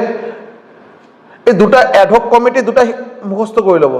এই ad hoc committee দুটা মুখস্থ কৰিব because দুটাৰে তুমি চাবা বাৰু চেয়াৰমেন ছেম এছ বৰদাচাৰী ছেম ঠিক আছে চ' এবাৰ এইটো কৰি ল'ব আৰু এইটো সৰুকৈ লিখা আছে নট এন এছেম্বলি মেম্বাৰ মানে কনষ্টিটুৱেণ্ট এছেম্বলি তেখেতে মেম্বাৰ নাছিল এছ বৰদাচাৰী তেখেতে বাৰু এই ad hoc committee on the supreme court ad hoc committee on the চিটিজেনশ্বিপৰ তেখেতে চেয়াৰমেন আছিল বাট তেখেতে কিন্তু কনষ্টিটুৱেণ্ট এছেম্বলি মেম্বাৰ নাছিল এইটো অলপ এক্সেপশ্যনেল বস্তু হৈ গ'ল এইটো এক্সামৰ কাৰণে ইম্পৰ্টেণ্ট যে আপুনি এনেকৈ এজন মাইনৰ কমিটিৰ চেয়াৰমেনৰ কথা কওক যি কমিটিৰ চেয়াৰমেনটো হৈছে বাৰু এই দুটা কমিটিৰ চেয়াৰমেন কিন্তু তেখেতে কিন্তু কনষ্টিটুৱেণ্ট এছেম্বলি মেম্বাৰ নাছিল নাম হ'ব আপোনাৰ এছ বৰদাচাৰী ক্লিয়াৰ অ'কে আহক এতিয়া চ'ৰ্চেছ অফ কনষ্টিটিউশ্যন চাব এই চ'ৰ্চেছ অফ কনষ্টিটিউশ্যন যেতিয়া কথা কোৱা হ'ব নহয় চাব এটা কথা এই চ'ৰ্চেছ অফ কনষ্টিটিউশ্যন মই এতিয়া বাৰু অলপকৈ বস্তুখিনি কৈ থাকিম বাট আপোনালোকে খালি জাষ্ট মনত ৰখা এতিয়া ট্ৰাই কৰিব বিকজ এইটো বাৰু আকৌ আবাৰ লাষ্টত আৰু ডিছকাছ কৰা হ'ব বিকজ এতিয়া বহুত বস্তু কোৱা হ'ব যিটো আপুনি এতিয়া বুজি নাপাব এই টাৰ্মছকেইটা কি হ'ল ক'ৰ পৰা আহিল এইটো মানে কি মই মানেকেইটা বহুতকেইটা এতিয়া স্কিপ কৰিম কাৰণ কি এতিয়া বাৰু এইটো ছেপাৰেটকেইটা চাপ্টাৰে আছে যেনেকৈ suppose directive principle of state policy DPSP এতিয়া ডিপিএছপিৰ কথা মই এতিয়া পটককৈ কোৱাটো কোনো মানেই নাই বিকজ আমি ছেপাৰেটকৈ ডিছকাছ কৰিবই লাগিব বাট এতিয়া যেহেতু কোন কাণ্ট্ৰিৰ পৰা আমাৰ কনষ্টিটিউশ্যনত কি বস্তু লোৱা হৈছে আমাৰ কনষ্টিটিউশ্যন যেতিয়া বনোৱা হৈছিল নহয় বেলেগ বেলেগ কাণ্ট্ৰিৰ পৰা বেলেগ বেলেগ বস্তু ইয়াতে কপি পেষ্ট কৰা হৈছিল তাৰপিছত নিজৰ কাণ্ট্ৰি আমাৰ নিজৰ ইণ্ডিয়া হিচাপে বস্তুখিনি অলপ চেঞ্জেছ কৰা হৈছে হয়নে চ' এইটো কোন কাণ্ট্ৰিৰ পৰা কি লোৱা হৈছে এইটো আমি ইয়াতে পাম এতিয়া কি বস্তু লোৱা হৈছে এইটোতো বাৰু এতিয়া বুজাটো অলপ কষ্ট কেনেকৈ বুজিম বস্তুখিনি যেতিয়ালৈকে টপিকখিনি ডিছকাছ কৰা নহ'ব চ' এতিয়া জাষ্ট পইণ্ট কেইটা মনত ৰাখিব আমি আকৌ টপিক যেতিয়া ডিছকাছ কৰিম বস্তুখিনি আপুনি ইজিলি গম পাব আৰু কি হ'ল অ'কে যেনেকৈ government of India act 1935 government of India act 1935 আমাৰ ইণ্ডিয়ান কনষ্টিটিউশ্যনৰ হোৱাইট বৰ্ড বুলি কোৱা হয় মানে স্কেলেটন বুলি কোৱা হয় ইয়াৰ পৰা ইণ্ডিয়ান কনষ্টিটিউশ্যনৰ বহুত বস্তু কপি কৰা হৈছে চ' ইয়াতে কি কপি কৰা হৈছে ফেডাৰেল স্কিম মানে কি ফেডাৰেল স্কিম মানে মই এতিয়া এইটো বাৰু ডিটেইলছত ডিছকাছ কৰিম বাৰু ফেডাৰেল মানে কি হয় ইউনিটাৰী আৰু ফেডাৰেল দুটা বেলেগ বেলেগ বস্তু হয় ইউনিটাৰী মানে এটা কাণ্ট্ৰি এটাই গভৰ্ণমেণ্ট আৰু ফেডাৰেল মানে তাতে বেলেগ বেলেগ লেভেল অফ গভৰ্ণমেণ্ট যেনেকৈ চেণ্ট্ৰেল গভৰ্ণমেণ্ট ষ্টেট গভৰ্ণমেণ্ট ডিষ্ট্ৰিক্টৰ লেভেললৈকে থাকিব আৰু মিউনিচিপালিটি থাকিব পঞ্চায়ত থাকিব চ' বেলেগ বেলেগ ষ্টেজত বেলেগ বেলেগ লেভেল অফ গভৰ্ণেন্স থাকিব এইটো আকৌ ৰিপৰ্ট কৰিব ওপৰত ৰিপৰ্ট কৰিব মানে এনেকৈ নহয় আপুনি এইটো ক'ব নোৱাৰে যে চেণ্ট্ৰেল গভৰ্ণমেণ্ট আছে যিহেতু আমাৰ ষ্টেট গভৰ্ণমেণ্টৰ কোনো পাৱাৰ নাই আমাৰ অসমৰ বাবে যে কিবা ভাল বা কিবা বেয়া যদি হয় এইটো আমাৰ ষ্টেট গভৰ্ণমেণ্ট নিশ্চয়কৈ ডিচিশ্যন ল'ব সেইটো ডিছকাশ্যন কৰাৰ বাবে আমাৰ চেণ্ট্ৰেল গভৰ্ণমেণ্টৰ লগত ডিছকাশ্যন কৰিব পাৰে এইটো বেলেগ কথা বাট পাৱাৰ আছে হয়নে চ' যদি পাৱাৰ চাপ'জ ধৰক কমপ্লিট ইণ্ডিয়াৰ অকল এটাই গভৰ্ণমেণ্ট চলি আছে চেণ্টাৰৰ পৰা এইটো চলি আছে এইটো ক'ব ইউনিটাৰী গভৰ্ণমেণ্ট গম পালেনে অ'কে তো এই আমাৰ ইণ্ডিয়াত ফেডাৰেল স্কিম চলে বাৰু এইটো ক'ৰ পৰা লোৱা হৈছে গভৰ্ণমেণ্ট অফ ইণ্ডিয়া 1935 পৰা লোৱা হৈছে অফিচ অফ গভৰ্ণৰ ৰাজ্যপালৰ নিযুক্তি ৰাজ্যপালৰ অফিচত কি মানে তেখেতৰ কি ৰোল কি এইবিলাক গোটেইখিনি ডিছকাছ কৰা লোৱা হৈছে গভৰ্ণমেণ্ট অফ ইণ্ডিয়া 1935 জুডিচিয়াৰী মানে আইন ব্যৱস্থা আমাৰ ইয়াতে কি ল সুপ্ৰিম কোৰ্ট হাই কোৰ্ট হয়নে ডিষ্ট্ৰিক্ট কোৰ্ট এইবিলাক কি লেয়াৰে কোৰ্ট কেইটা থাকিব তাতে তেখেতসকলে কি ডিচিশ্যন ল'ব পাৰে তাৰপিছত যে আমি যে ডিষ্ট্ৰিক্ট কোৰ্টত ছেশ্যন কোৰ্টত যদি কিবা বস্তু আমি ছেটিছফাই নহওঁ আমি হাই কোৰ্টত ক্লেইম কৰিব পাৰিম হাই কোৰ্টত যদি আপিল কৰি আমি যদি ছেটিছফাই নহওঁ আমি সুপ্ৰিম কোৰ্টত যাব পাৰিম এই যে হায়াৰাৰ্কি বনোৱা আছে এইবিলাক গোটেইখিনি জুডিচিয়াৰী পাৰ্ট হয় আৰু এইটো ক'ৰ পৰা লোৱা হৈছে গভৰ্ণমেণ্ট অফ ইণ্ডিয়া 1935 পৰা লোৱা হৈছে clear next public service commission এই ইউপিএছচি পাব্লিক ছাৰ্ভিচ কমিশ্যন ইয়াৰ পৰা লোৱা হৈছে emergency provision and administrative details emergency provision কিবা কাৰণত যদি ইমাৰ্জেঞ্চি লগাব লগা হ'ল 1975 ইন্দিৰা গান্ধী আছিল বাৰু প্ৰাইম মিনিষ্টাৰ তেতিয়া ইমাৰ্জেঞ্চি লগোৱা হৈছিল এই ইমাৰ্জেঞ্চি লগোৱাৰ বাবে বাৰু পটককৈ লগালে নহ'ব তাতে আৰু কনষ্টিটিউশ্যন মানি বস্তুখিনি চলিব লাগিব হয়নে নাই চ' এইটো বাৰু ক'ত পাম আমি গভৰ্ণমেণ্ট অফ ইণ্ডিয়াক 1935 পৰা লোৱা হৈছে স্ক্ৰীনশ্বট লৈ লওকচোন বাৰু স্ক্ৰীনশ্বট লৈ লওক হৈছে নেক্সট আহক এতিয়া ব্ৰিটিছ কনষ্টিটিউশ্যনৰ পৰা আমি কি লৈছোঁ ব্ৰিটিছ কনষ্টিটিউশ্যনৰ পৰা parliamentary system parliamentary form of government হয় প্ৰেচিডেঞ্চিয়েল ফৰ্ম অফ মই জাষ্ট ওপৰৰ বস্তুখিনি কৈ আছোঁ বহুত ডিটেইলছত কোৱা নাই বিকজ এইটো ছেপাৰেটকৈ বহুত ডিছকাশ্যন কৰিম এইবিলাক টেনশ্যন নাই আপুনি ঠিক আছে জাষ্ট খালি মানে বস্তুখিনি অলপ বুজাৰ ট্ৰাই কৰক আৰু যদি পাৰে অলপ নিজৰ ভাষাত দুটা সেন্টেন্স লিখি লওক আৰু মই যেটো কৈ আছোঁ আৰু so parliamentary form of government presidential form of government যেনেকৈ আপোনাৰ ইউএছত চলে আপোনাৰ প্ৰেচিডেঞ্চিয়েল ফৰ্ম অফ গভৰ্ণমেণ্ট তাতে এই কাৰণে ডোনাল্ড ট্ৰাম্পৰ ইমান বেছি পাৱাৰ ডোনাল্ড ট্ৰাম্পে যি কয় পাগলৰ নিচিনা সেইটোৱে মানে বাৰু হয়নে নাই এইটো বাৰু উপায় নাই বাট যদি আপুনি চাই যদি আমাৰ ইণ্ডিয়াত কিন্তু প্ৰেচিডেণ্টৰ নিশ্চয়কৈ এটা তেখেতৰ ৰেচপেক্টেবল পজিশ্যন হয় বাট মেইন কিন্তু আপুনি এইটো নক'ব যে বা এইটো কেতিয়াও নক'ব যে আজি যে আমাৰ ইণ্ডিয়াত ইমান ডাঙৰ এটা কিবা ষ্টেপ লোৱা হৈছে এইটো কিন্তু প্ৰেচিডেণ্টে লৈছে নহয় বিকজ আমাৰ ইয়াতে চলে parliamentary form of government parliament হ'ল ইম্পৰ্টেণ্ট পাৰ্লিয়ামেণ্টত এটা আইন পাছ হ'ব লাগিব যিটো প্ৰচেছেদি পাছ হোৱাৰ পিছত এইটো আমাৰ এপ্লিকেবল হ'ব আমাৰ ইণ্ডিয়াৰ ওপৰত প্ৰেচিডেন্সি এইটো এপ্লাই কৰিব নোৱাৰে তেখেতে চাইন কৰিব তেখেতৰ বেলেগ কথা এইটো বেলেগ বিলৰ বাবে বেলেগ এক্টৰ বাবে প্ৰেচিডেণ্টৰ চাইনৰ প্ৰয়োজন এইটো বেলেগ কথা বাট প্ৰেচিডেণ্টৰ ইমান পাৱাৰ নাই যে তেখেতে নিজে কৰিব বিকজ আমাৰ কাণ্ট্ৰিত presidential form of government follow' নকৰে ক্লিয়াৰ আহক নেক্সট ৰুল অফ ল আমাৰ কাণ্ট্ৰি ৰুল অফ ল মানে কেনেকৈ আমাৰ কাণ্ট্ৰিটো চলোৱা হ'ব কি আইনত চলোৱা হ'ব নেক্সট লেজিছলেটিভ প্ৰচিডিউৰ মানে কেনেকৈ ল বনোৱা হ'ব লেজিছলেট কৰা মানে টু মেক লজ আমাৰ কাণ্ট্ৰিৰ বিভিন্ন আইন কেনেকৈ বনোৱা হ'ব কি প্ৰচিডিউৰ ফ'ল' কৰা হ'ব এইটো হ'ল নেক্সট হ'ল ছিংগল চিটিজেনশ্বিপ মই বাৰু অসমৰ মানুহ বাট মোৰ চিটিজেনশ্বিপ ইণ্ডিয়ান কোনে এইটো নহয় বাৰু যে আমাৰ অসমৰ কাৰণে ছেপাৰেট চিটিজেনশ্বিপ ইণ্ডিয়াৰ বাবে ছেপাৰেট চিটিজেনশ্বিপ নহয় আমাৰ এটাই চিটিজেনশ্বিপ ইণ্ডিয়ান আমি চবেই ইণ্ডিয়ান আমি অসমৰ পৰা বিলং কৰোঁ আমি দিল্লীৰ পৰা বিলং কৰোঁ আমি বেংগলৰ পৰা বিলং কৰোঁ আমি ইণ্ডিয়ান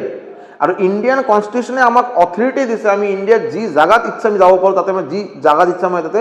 थकाटो मोर कारण हाँ अभी अलग अलग जगह में लैंग्वेज लेके इतना बवाल होता है, धर्म लेके इतना बवाल होता है, कास्ट लेके इतना मारामारी होता है, वो हम लोग का बनाया हुआ है।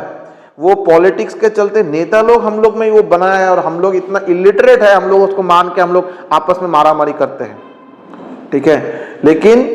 कॉन्स्टिट्यूशन हम लोग को राइट दिया है कि मैं इंडिया का किसी भी कोना में जा सकता हूँ, किसी कोना में अगर मैं रहना चाहता हूँ उधर मैं अपना जमीन खरीद के मैं रह सकता हूँ। ऐसा नहीं कि असम का आदमी केरला में जाके नहीं रह पाएगा, रह पाएगा, कॉन्स्टिट्यूशन बोला है। लेकिन अगर मैं रहने जाऊंगा तब दिक्कतें हो सकता है। जो तुम्हारे रिसेंटली আমি চাই আছো না কন্নড় তাতে বহুত ট্যাক্সি বহুত তাতে কন্নড় কবই লাগিব, আপনার কন্নড় নকলে আপনার তাতে এলাও নকরে আর তাতে রেশিয়াল একটা লিঙ্গুইস্টিক একটা তাতে একটা রাইভেলরি একটা আমার বনোয়া বস্তু, এটা আমার বনোয়া বস্তু, এটা কোনো কনস্টিটিউশন একটু কোয়া নাই বাৰু এটা, ঠিক আছে। ক্যাবিনেট সিস্টেম আমাৰ যেতিয়া এটা সৰকাৰ যেটা গঠন কৰা হয় তাতে ক্যাবিনেট বনোৱা হয়, home ministry Amit Shah, defence ministry Rajnath Singh এনেকৈ দিয়া হ'ব বাৰু, হয় না নাই। প্ৰেৰগেটিভ ৰিটছ মানে আমাক কেইটামান ৰিট দিয়া হৈছে, পাব আপোনালোকে, হেভিয়াছ কৰ্পাছ হয় না, চাৰ্টিয়ৰি, প্ৰহিবিশ্যন, এনেকৈ আমি পাম বাৰু। এই নামকেইটা বাদ দিয়ক, এইবাৰ ইমান বেছি মাথা ঘামাই লাভ নাই। এইবিলাক ৰিট মানে যিবিলাক আপোনাৰ ফাণ্ডামেণ্টেল ৰাইট, যিবিলাক আপোনাৰ অধিকাৰ আছে, আমি as a citizen of India আমাৰ অধিকাৰ আছে এইবিলাকৰ ওপৰত, এইটো ৰিট, ঠিক আছে। পাৰ্লামেণ্টাৰী প্ৰিভিলেজ এণ্ড বাইকেমেৰেলিজম মানে দুটা হাউচ, আমাৰ আজিৰ দিনত যেনেকৈ লোকসভা আছে ৰাজ্যসভা আছে, যদি আমি স্টেট লেভেললৈকে চাওঁ বিধান পৰিষদ বিধানসভা, এই দুটা যে হাউচ থাকে যে এই দুটা হাউচ হ'ল বাইকেমেৰেলিজম, ইউনিকেমেৰেলিজম নাই, এটা হাউচ নাই, দুটা হাউচ আছে আমাৰ, ক্লিয়াৰ। ইউএছৰ পৰা কি লোৱা হৈছে, ফাণ্ডামেণ্টেল ৰাইটছ, হয়নে, আমাৰ মৌলিক যিবিলাক আমাৰ অধিকাৰ এইবিলাকৰ ফাণ্ডামেণ্টেল ৰাইটছ, এইবিলাক এইটো লোৱা হৈছে ইউএছ কনষ্টিটিউশ্যনৰ পৰা। ইণ্ডিপেণ্ডেঞ্চ অফ জুডিচিয়াৰী মতলব কোৰ্টৰ ওপৰত কোনো পলিটিকেল পাৰ্টি, কোনো পইচা, কোনো মানুহৰ বায়াছ হ'ব নোৱাৰে। পইচা দি তাকে যে কোৰ্টক আইন যদি মানুহে যদি পাৰ্চেছ কৰিলোঁ, মই বাৰু ছাপ'জ মই বহুত বেয়া এটা কাম কৰিলোঁ, মোৰ গাড়ী দি খুন্দা মাৰি মই এটা মানুহক মই মদ খাই মই গাড়ী চলালোঁ, ড্ৰিংক এণ্ড ড্ৰাইভ কেছত মই এটা দুখীয়া মানুহক মই ধাক্কা দি মই ছাপ'জ মই তেখেতক মাৰি পেলালোঁ। এতিয়া কথা হ'ল মোৰ হাতত বহুত পইচা আছে, মই যদি এনেকৈ যদি পইচা দি যদি মই কোৰ্টৰ যিটো মোৰ সিদ্ধান্ত যদি মোৰ ফেভৰত লৈ লওঁ, এই কাণ্ট্ৰিৰ এই দেশৰ অৰাজকতা কোনে মানে বন্ধ কৰিবই নোৱাৰে, দিনে দিনে আৰু বাঢ়িব। চ' আইন যে হয় আইন কেতিয়াও মানে बिकाऊ नहीं होना चाहिए, लेकिन आज के दिन में हो रहा है। कोआटो से अलग बेया होगा, बट अगर आप देखेंगे क्या है क्या नहीं है, ज़्यादा डिटेल्स में बोलने जाऊंगा बिकॉज ये ओपन प्लेटफॉर्म में आएगा तो मैं वो नहीं चाहता, लेकिन ये हो रहा है जो होना नहीं चाहिए, ठीक है। जो भी हो, देखिए नेक्स्ट आइए, जुडिशियल रिव्यू, इम्पिचमेंट ऑफ प्रेसिडेंटक पोस्टर पर যদি রিমুভ কৰিব লগা হয়, এটা প্ৰেচিডেণ্টৰ পোষ্টৰ পৰা যদি ইম্পিচ কৰা মানে ৰিমুভ ফ্ৰম হিজ পোষ্ট, তেখেতক যদি ৰিমুভ কৰিব লগা হয়, যি প্ৰচেছ ফ'ল' হ'ব এই প্ৰচেছটো কোৱা ইম্পিচমেণ্ট অফ প্ৰেচিডেণ্ট, এইটো বাৰু ইউএছ কনষ্টিটিউশ্যনৰ পৰা লোৱা হৈছে। Removal of supreme court and high court জাজেছ, সুপ্ৰিম কোৰ্ট আৰু হাই কোৰ্টৰ জাজেছ যদি ৰিমুভ কৰিব লগা হয়, এই প্ৰচেছটো বাৰু ইয়াৰ পৰা লোৱা হৈছে। পোষ্ট অফ ভাইচ প্ৰেচিডেণ্টৰ পোষ্টৰ ডিটেইলছ, যে কোন কেনেকৈ তেখেতৰ পোষ্টিং দিয়া হ'ব, কেনেকৈ তেখেতৰ কি পাৱাৰ থাকিব তেখেতৰ, হয়নে। ভাইচ প্ৰেচিডেণ্ট যেনেকৈ আপোনাৰ ৰাজ্যসভাৰ স্পীকাৰ হয়, এই গোটেইখিনি ডিটেইলছ তাতে আপুনি ইউএছ কনষ্টিটিউশ্যনৰ পৰা লোৱা হৈছে, ক্লিয়াৰ। নেক্সট আহক, sources of constitution, very important, Irish constitution, আয়াৰল্যান্ডৰ পৰা লোৱা হৈছে, আয়াৰলেণ্ড, তো তাতে লোৱা হৈছে directive principle of state policy, এইটো বাৰু ভেৰি ইম্পৰ্টেণ্ট, এইটো বাৰু এক্সামত এবাৰ দুবাৰ নহয় হাজাৰবাৰ অহা কোৱেশ্চন, যে directive principle of state policy DPSP কোন কাণ্ট্ৰিৰ পৰা লোৱা হৈছে, আইৰিছ কনষ্টিটিউশ্যন, আয়াৰলেণ্ডৰ পৰা লোৱা হৈছে, ক্লিয়াৰ। এইটো চাই ল'ব বাৰু। Nomination of member of Rajya Sabha and method of election of president, আমি জানো যে ৰাজ্যসভাত মেম্বাৰ ইলেক্ট কৰা হয়, যেনেকৈ শচীন তেণ্ডুলকাৰক ইলেক্ট কৰা হৈছিল, জাভেদ আখতাৰ চাবক ইলেক্ট কৰা হৈছিল, লতা মংগেশকাৰক ইলেক্ট কৰা হৈছিল, হয়নে। বেলেগ বেলেগ ডিগনিটাৰী মানুহ ইলেক্ট কৰা নহয়, নমিনেট কৰা হয়, ইলেক্ট ৱাৰ্ডটো ভুল হ'ব বাৰু, নমিনেট কৰা হয়। এই প্ৰচেছখিনি ক'ৰ পৰা পাইছোঁ, আইৰিছ কনষ্টিটিউশ্যনৰ পৰা পাইছোঁ। নেক্সট হ'ল কেনাডাৰ পৰা লোৱা হৈছে কেনেডিয়ান কনষ্টিটিউশ্যন, তাৰ পৰা federation with a strong centre. আজি আমাৰ দিনত আমাৰ ফেডাৰেল গভৰ্ণমেণ্ট মানে ষ্টেট গভৰ্ণমেণ্টো আছে, চেণ্ট্ৰেল গভৰ্ণমেণ্টো আছে, বাট যদি আপুনি ভালকৈ চায় চেণ্ট্ৰেল গভৰ্ণমেণ্ট ষ্টেট গভৰ্ণমেণ্টৰ পৰা বহুত বেছি পাৱাৰফুল হয়, হয় না নাই। So federation with a strong centre strong, central government বেশি powerful. Next vesting of residuary power in the centre, কিবা কিবি এনেকৈ বহুতকেইটা পাৱাৰ আছে, আমি চাম বাৰু, লিষ্ট বুলি কোৱা হয়, state list, union list, concurrent list. তো তাতে ইউনিয়নৰ হাতত বহুত বেছি পাৱাৰ আছে, বহুত বেলেগ বেলেগ বস্তুৰ ওপৰত অকল ইউনিয়ন ডিচিশ্যন যিটো ল'ব সেইটোৱে ফাইনেল ডিচিশ্যন, মানে চেণ্টাৰে যিটো ডিচিশ্যন ল'ব সেইটোৱে ফাইনেল ডিচিশ্যন। নেক্সট আহক appointment of state governor by the centre adviser, okay. তো ষ্টেট গভৰ্ণৰক কেনেকৈ এপইণ্টমেণ্ট কৰা হ'ব, সুপ্ৰিম কোৰ্টৰ জুৰিছডিকশ্যন এডভাইজাৰী কেনেকৈ চলিব, কেনেকৈ, এইটো জাষ্ট এবাৰ পঢ়ি ল'ব, ঠিক আছে, বস্তুটো মনত ৰাখিলে হ'ল আৰু। অষ্ট্ৰেলিয়ান কনষ্টিটিউশ্যন, অষ্ট্ৰেলিয়াৰ পৰা কি লোৱা হৈছে, কনকাৰেণ্ট লিষ্ট, এইটো কি হয় অলপ কৈ দিওঁ বাৰু, তিনিটা লিষ্ট আমি পাম, union list, state list, concurrent list. Union list মানে যিকেইটা টপিকৰ ওপৰত চেণ্টাৰে ডিচিশ্যন ল'ব, অকল চেণ্টাৰৰে power, union list. State list মানে যিকেইটাৰ ওপৰত ষ্টেটৰ পাৱাৰ আছে, যেনেকৈ ছাপ'জ পুলিচ যেনেকৈ ষ্টেট গভৰ্ণমেণ্টে ডিল কৰে, হয়নে, তো ষ্টেটৰ পাৱাৰ হ'ল এইটো। নেক্সট হ'ল তোমাৰ হ'ল কনকাৰেণ্ট লিষ্ট মানে এনেকৈ কিবা টপিক আছে যিকেইটা টপিকৰ ওপৰত ইউনিয়নৰ ডিচিশ্যন ল'ব পাৰে, স্টেটৰ ডিচিশ্যন ল'ব পাৰে, কনকারেন্ट, दोनों के लिए इंटरसेक्शन है, वो दोनों ही डिसीजन ले सकता है, clear. Joint sitting of 2 houses of parliament, freedom of joint sitting মানে কেতিয়াবা এনেকুৱা লোকসভা ৰাজ্যসভা একেলগে বহি কিবা ডিছকাশ্যন কৰিব আৰু একেলগে এটা কনফাৰেন্স হ'ব আৰু এইটো কয় joint sitting. Freedom of trade and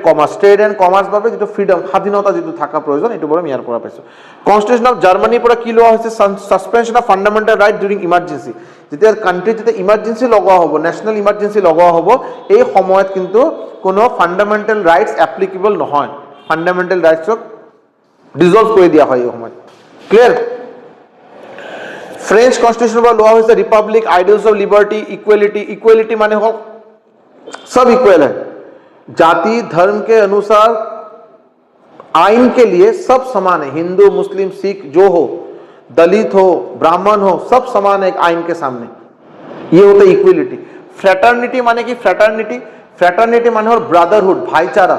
सबके अंदर एक भाईचारा हो ताकि दंगा फसाद ये सब ना हो, धर्म के माध्यम, धर्म के चलते, लैंग्वेज के चलते, बॉडी कलर के चलते, ये सब के चलते ना हो, इसको बोलते हैं भाईचारा एक बनाए रखे, इसको बोलते हैं फ्रेटर्निटी, क्लियर है। ओके, अब स्क्रीनशॉट लोৱা হোৱা নাই না বাৰু, স্ক্ৰীনশ্বট মই ল'ব দিয়া নাই, স্ক্ৰীনশ্বট লৈ লওকচোন, স্ক্ৰীনশ্বট লৈ লওক এইটো, স্ক্ৰীনশ্বট লৈ লওক, ইয়াতে হওক, হৈ গ'ল এইটো। সাউথ আফ্ৰিকান কনষ্টিটিউশ্যনৰ পৰা কি লোৱা হৈছে, আৰু ইয়াৰ পৰা হ'ল procedure for amendment of the constitution, election of member Rajya Sabha, okay. South African constitution লোৱা হৈছে যে কনষ্টিটিউশ্যন যিটো এমেণ্ডমেণ্ট কৰা হয়, কনষ্টিটিউশ্যনেল এমেণ্ডমেণ্ট বুলি কোৱা হয় নহয়, আমি চাম বাৰু বহুত এমেণ্ডমেণ্ট চেঞ্জেছ যিবিলাক কৰা হয়, এইটো কি প্ৰচিডিঅ'ৰ, ক'ৰ পৰা পাইছোঁ, সাউথ আফ্ৰিকাৰ পৰা পাইছোঁ। ইয়াৰ পিছত ইলেকশ্যন অফ মেম্বাৰ অফ ৰাজ্যসভাৰ মেম্বাৰক কেনেকৈ ইলেক্ট কৰা হ'ব, সাউথ আফ্ৰিকাৰ পৰা পাইছোঁ। জাপানিজৰ পৰা, জাপানিজ কনষ্টিটিউশ্যন কিবা প্ৰচিডিঅ'ৰ establish by law, constitution two of former USSR মানে ৰাছিয়া, সোভিয়েট ইউনিয়ন, আৰু ফাণ্ডামেণ্টেল ডিউটিজ, ঠিক আছে, ideals of justice social economic in preamble, okay. তো আপুনি যদি প্ৰিএম্বল যেতিয়া আমি পঢ়িম, প্ৰিএম্বলত আমি social justice, economic justice, political জাষ্টিছৰ কথা পাম, এইটো ক'ৰ পৰা লোৱা হৈছে, USSR পৰা লোৱা হৈছে, ক্লিয়াৰ হ'ল। এতিয়া চাব আপুনি কেইটামান ইম্পৰ্টেণ্ট ৱৰ্ড জানা প্ৰয়োজন। ক্যাপিটালিষ্ট, প্লুটোক্ৰেটিক, মিক্সড ইকনমি। ক্যাপিটালিষ্ট ষ্টেট মানে যি কাণ্ট্ৰি ৰিচ মানুহ, ধনী মানুহ কেইজনে ৰুল কৰে, ধনী মানুহকেইটাই যদি ৰুল কৰে, এইটো কয় ক্যাপিটালিষ্ট ইকনমি। মই নকওঁ বাৰু, বাট যদি ইণ্ডিয়াত যদি আপোনালোকে যদি এইটো ভাবে, মই নকওঁ বাৰু হা, আপোনালোকে যদি ভাবে যে আজি ইণ্ডিয়াত যি ডিচিশ্যন লৈ আছে ৰুলিং পাৰ্টি যিয়ে হওক, but most of the decisions এনেকৈ ফিল হয় যে are taken by Adani and Ambani, আৰু আজি আমাৰ ইণ্ডিয়াত 90% পইচা, 90% ৱেল্থ আদানী আৰু আম্বানীৰ হাতত আছে, বাকী 10% পুৰা ইণ্ডিয়াৰ বাকী মানুহৰ ভিতৰত আছে। চ' এইটো কি কিবা কেপিটেলিষ্ট টাইপৰ এটা কিবা ফিলিং এটা আহি আছে নেকি, না আজিৰ দিনত ইণ্ডিয়াক আপুনি ডেমক্ৰেচি বুলি ক'ব, সেইটো আপোনালোকে কমেণ্টত ক'ব, মই নকওঁ আৰু, ঠিক আছে। কেপিটেলিষ্ট ইকনমি মানে ইণ্ডাষ্ট্ৰিয়েলিষ্ট, মানে ৰিচ পিপল যদি এটা কাণ্ট্ৰি যদি চলোৱা ষ্টাৰ্ট কৰে, এইটো ক'ব কেপিটেলিষ্ট ইকনমি। আৰু আমাৰ কাণ্ট্ৰি হ'ল ডেমক্ৰেচি বুলি আমি কওঁ, for the people, by the people, of the people, हम लोग के लिए, हम लोग के द्वारा, और हम लोग ही इसको रूल करेंगे, ठीक है। So for the people, by the people, of the people, democracy.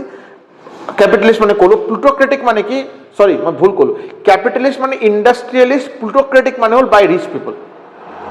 ধনী মানুহে যদি চলায় এইটো প্লুটক্ৰেচি মানে আপনি ওয়ান ওয়ার্ড সাবস্টিটিউশন इंग्लिशত পাইছে নিশ্চয় प्लूटोक्रेसी माने होल जितना रिच आदमी जब इसको चलाएगा उसको बोलते हैं प्लूटोक्रेसी और कैपिटलिस्ट माने इंडस्ट्रियलिस्ट जब चलाएंगे मिक्स्ड इकोनॉमी इंडिया माने सब मिल बांट के जैसे चलेंगे ओके ओके इतना एक इम्पोर्टेंट नाम এটা মনত রাখিব বিটিং রিট্রিট সিরিমনি মানে রিপাবলিক ডে হেক করার ভাবে লাস্ট যেটো প্রথা হয় লাস্ট যেটো প্রসেস হয় এটো বিটিং রিট্রিট সিরিমনি বলি কোয়া হয় ইন্ডিপেন্ডেন্স ডে আর রিপাবলিক ডে দুটার মধ্যে ডিফারেন্স কি ফ্ল্যাগ হোস্টিংৰ বাবে এটো মোৰ কাৰণে বহুত ইম্পৰ্টেন্ট বা যিসকলে বাৰু 26 জানুৱাৰী বা 15 আগষ্টত ফ্ল্যাগ হোস্টিং কৰে তেখেতসকলৰ কাৰণে জানা এটো বহুত ইম্পৰ্টেন্ট চাব independence day host Indian flag in red fort पीएमए हे दिन red fort Lal Qila red fort में आपका प्राइम मिनिस्टर इंडियन फ्लैग को होस्टिंग करता है और रिपब्लिक डे की है प्रेसिडेंटे होस्टिंग करे फ्लैग आनफोल्डिंग होस्ट न करे बट आनफोल्ड करे होस्ट करा और आनफोल्ड करार मध्य पार्थक्य आछे फ्लैग होस्टिंग करा आनफोल्ड करा फ्लैगक तলৰ পৰা লৈ গৈ তাতে হোস্টিং কৰা এটা এটা বেলেগ বস্তু আর অলরেডি ই করা আছে খালি আনফল করা খালি খোলা আছে ফ্ল্যাগটো খোলা এটো বেলেগ বস্তু হয় সো ইন্ডিপেন্ডেন্স ডে হোস্টিং করা হয় রেড ফোর্টত কোনে করে পিএম করে রিপাবলিক ডে আনফল করা হয় ফ্ল্যাগক কোনে করে প্রেসিডেন্ট করে কোত করে কর্তব্য পথ ঠিক আছে কর্তব্য পথ যে আছে কর্তব্য পথ বলি কোয়া হয় তাতে প্রেসিডেন্টে আনফল করে ক্লিয়ার এতিয়া কথা হল কনস্টিটিউশন দু ধরনের হব পারে রিটেন আর আনরিটেন রিটেন আর আনরিটেন মানে স্যার তার মানে কি লিখা নহয় নেকি এনে জি সেটু নহয় আনরিটেন মানে রিটেন আনরিটেন কনস্টিটিউশন মানে লিখা হয় বাট ডিফারেন্স আছে ডিফারেন্স মানে যেটা কি ইউকে আপনার আনরিটেন কনস্টিটিউশন রিটেন কনস্টিটিউশন নহয় ইন্ডিয়ার constitution written constitution unwritten constitution মানে তেখেতসকলে যেটো আগৰ তেখেতসকলৰ যেটো বেলেগ বেলেগ কিতাপ আছিল ধৰ্মীয় কিতাপ হ'ব পাৰে তেখেতসকলৰ বেলেগ বেলেগ ৰজা বনোৱা বেলেগ বেলেগ নিজৰ সময়ত যে কিতাপ আছে ইউকে কি কৰিছে গ্ৰেট ব্ৰিটেনে কি কৰিছে বেলেগ বেলেগ কিতাপত গৈ ভাল ভাল পয়েন্ট কেটা কপি পেস্ট কৰি ইয়াতে খালি জমা কৰা আছে খালি এটা ডাঙৰ কিতাপত এইবিলাক লৈ জমা কৰা হৈছে তেখেতসকলে নিজে লিখা নাই নিজৰ কান্ট্ৰিৰ বাবে এটো চেঞ্জেস কৰা নাই জাস্ট তাৰ পৰা লৈ কিবা জমা কৰিছে তাৰ পৰা লৈ কিবা জমা কৰিছে সো নিজে বস্তুটো ধুনিয়াকে বস্তুখিনি লিখি নিজৰ বাবে চেঞ্জেস কেটা কৰা নাই এই কাৰণে কয় আনৰিটেন কনস্টিটিউশন বাট ইন্ডিয়া টু ৰিটেন বেলেগৰ পৰা ইনস্পায়াৰ হৈছে কপি নহয় সাপোজ এই কান্ট্ৰিৰ পৰা মই ইউএছৰ পৰা ইমপিচমেন্ট অফ প্ৰেসিডেন্ট মই লৈছো তাৰ মানে তাৰ পৰা মই ডাইৰেক্টলি কপি পেস্ট কৰা নাই মই ইন্ডিয়াৰ বাবে যিবিলাক বস্তু সম্ভৱ এইকেইটা মই তাতে লিখিছো আৰু তাৰ ফলে কিবা তাৰ পিছত কিবা চেঞ্জেসও কৰা হৈছে clear so Indian constitution written constitution ইউএছৰ টু আপোনাৰ ইউকে টু আপোনাৰ আনৰিটেন কনস্টিটিউশন ডিফাৰেন্স দিয়া আছে বাৰু এবাৰ চাই ল'ব বাৰু ধুনিয়াকে চাই ল'ব এবাৰ হয়নে মই অলৰেডি কৈ দিলো কোনটো কি হয় এবাৰ ধুনিয়াকে চাই ল'ব ঠিক আছে স্ক্ৰিনশট লৈ ল'ব পাৰে স্ক্ৰিনশট লৈ ল'ব পাৰে নেক্সট আহক next hall unitary form of government federal form of government যেটা মই অলরেডি কলো ইউনিটারি ফর্ম অফ গভর্নমেন্ট মানে এটা কান্ট্রিত এটাই অকল সেন্ট্রাল গভর্নমেন্ট থাকিব পারে কোনো স্টেট গভর্নমেন্টের কোনো জায়গা নাই কোনো মিউনিসিপালিটি নাই পঞ্চায়েতি রাজ নাই ইউনিটারি গভর্নমেন্ট ফেডারেল গভর্নমেন্ট মানে লেয়ার্স গভর্নমেন্টের মাজত layer state government central government ইয়া পঞ্চায়েত মিউনিসিপালিটি সবে নিজ নিজ কাম যদি ভালকে কৰে যদি তো তাৰ উপৰ প্ৰেসাৰটো কম আহিব আৰ বস্তুখিনি বহুত ধুনিয়াকে মেইনটেইন থাকিব এতিয়া মোৰ ঘৰত কিবা যদি সাপোজ আপুনি ভাবকচোন বস্তুখিনি মোৰ ঘৰৰ ওচৰতে দি এটা ড্ৰেইন যাব লাগে